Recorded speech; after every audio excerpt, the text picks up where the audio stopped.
కూర్చున్నారు. Food order తీసుకోవడానికి bearer వచ్చి ఏం కావాలన్నా అని అడిగాడు. కావలసిన ఫుడ్ ఆర్డర్ చేశారు. ఇలా మాట్లాడుతూ ఉండగా వెనుక నుండి సూర్యని ఆకాష్ వచ్చి గట్టిగా పట్టుకున్నాడు. ఎలా ఉన్నావురా అని. సూర్య లేచి నిలబడి ఆకాష్ని హగ్ చేసుకొని, నేను బాగానే ఉన్నా, నువ్వెలా ఉన్నావు? ఇక్కడ ఉన్నామని ఎలా తెలిసిందిరా? మీకోసం ఎయిర్పోర్ట్కి వెళ్ళాను, అక్కడ మీరు లేరు. భువన్కి కాల్ చేస్తే మీ లొకేషన్ షేర్ చేశాడు. మీ వెనుకనే వస్తున్నారా నేను? వీళ్ళతో పాటు వీళ్ళ డ్రైవర్ కూడా ఉన్నాడు. అతను త్వరగా కానియండి సార్, లేట్ అవుతుంది, రేపు పొద్దున నేను మళ్ళీ హైదరాబాద్కు రావాలి అంటూ తొందర పెట్టాడు.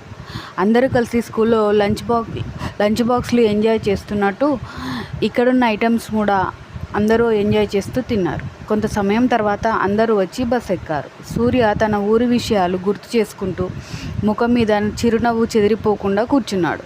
భువన్ వచ్చి పక్కన కూర్చొని, ఏంట్రా ఏం గుర్తు చేస్తున్నావు, మన ఊరి గురించా అన్నాడు నవ్వుతూ. అవును అన్నట్టు తల ఊపాడు సూర్య.